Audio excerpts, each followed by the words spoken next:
magro, de olhos azuis, carão moreno, bem servido de pés, meão na altura, triste de faixa, o mesmo de figura, nariz alto no meio e não pequeno, incapaz de assistir num só terreno, mais propenso ao furor do que à ternura, bebendo em níveas mãos por taça escura, de zelos infernais letal veneno, devoto incensador de 1000 deidades, digo de moças 1000, num só momento, e somente no altar amando os frades. Eis Bocage, em quem luz algum talento.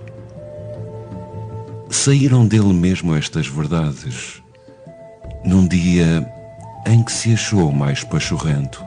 Nesse seminário, iremos falar sobre Bocage.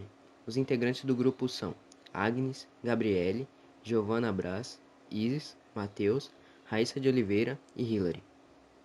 Biografia. Manuel Maria Barbosa do Bocage nasceu em Setúbal, em Portugal, no dia 15 de setembro de 1765, filho de um advogado e de uma senhora francesa, tendo uma boa educação, estudando línguas como francês, latim, italiano e literaturas. Bocage entrou para a Academia Real dos Guardas-Marinhas em 1783, entregando-se mais do que aos estudos à boêmia literária da Lisboa da época. Viajou para o Brasil, África, China e na Índia, e exerceu o posto de guarda-marinha. Em 1790, retorna a Lisboa, iniciando sua vida literária, para a qual se dedicou até o resto de seus dias. A influência poética possivelmente veio do próprio lar. Sua tia-avó era uma poetisa ilustre na época e havia traduzido para o português a obra do poeta suíço pré-romântico Gesner. O pai de Bocage lia o pré-romântico inglês Jung e cultivava a poesia como amador. Apresentava um comportamento inquieto, aventureiro e polêmico. Na infância passou por momentos difíceis, uma vez que seu pai foi preso quando tinha apenas 6 anos e ficou órfão de mãe aos 10 anos. Utilizava o pseudônimo de Eumano Sadino e participou da Associação de Poetas denominadas Nova Arcádia, ou Academia das Belas Artes, que surgiu em Portugal em 1790, escrevendo poesias que falam de pastores, ovelhas e da mitologia clássica. A Academia publicou algumas de suas produções e, apesar de ganhar fama, foi expulso em 1794, por causa do seu espírito independente, sarcástico e indisciplinado. Em 1797, foi perseguido, julgado e condenado por ser acusado de heresia, dissolução dos costumes e ter divulgado panfletos apologistas da Revolução Francesa e a divulgação de um poema erótico e político, conhecido como Carta Amarilla, sendo encarcerado em várias prisões portuguesas. Durante seu tempo na prisão, realizou traduções de Virgílio, Ovídio, Tasso, Rousseau, Racine e Voltaire, que o ajudaram a sobreviver seus anos seguintes como homem livre. Ao ser libertado, graças à influência de amigos e com a promessa de criar juízo, o poeta abandonou a Boêmia e, vigiando até seus últimos momentos por impor aos seus contemporâneos uma imagem nova, a do homem arrependido, digno e chefe de família exemplar.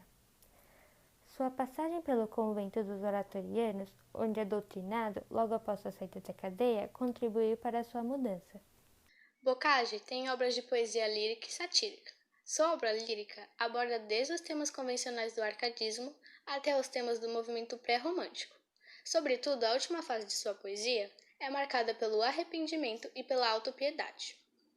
Suas obras satíricas tiveram como alvo a Nova Arcádia, associação de escritores incentivada por Pinamunique, iniciando-se então os ataques pessoais em quadra ou em soneto, alguns dos quais se caracterizaram por uma extrema violência. A obra de Bocage reflete a instabilidade do período conturbado e de transição do século XVIII, em que foi produzida. Suas obras eróticas foram adquirindo uma posição cada vez mais profunda, realizando um apelo claro e inequívoco ao amor livre. Para evitar a sua apreensão e os tribunais, a obra saiu clandestinamente, sem editor explícito e com local de edição fictício na capa, Bruxelas. Este fato de não referir o editor foi prática comum até a implantação da República. Aqui apresentamos as obras líricas de Boccaccio. Apesar de ser mais conhecido pelas suas obras satíricas, também fez sucesso com as suas obras líricas.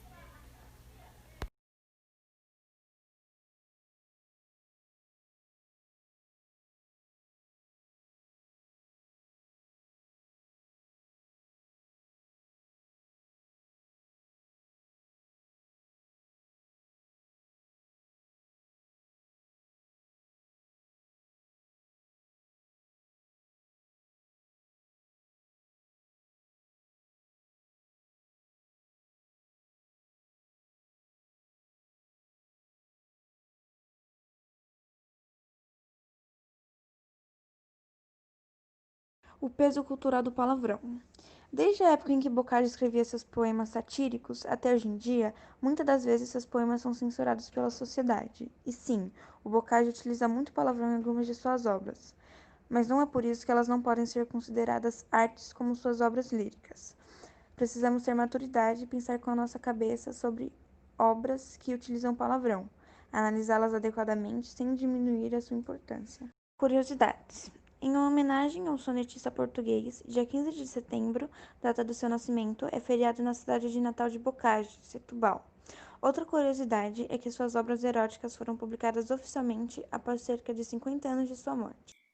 Em 1997, foi lançado o filme brasileiro Boccaccio, O Triunfo do Amor, inspirado na obra do poeta.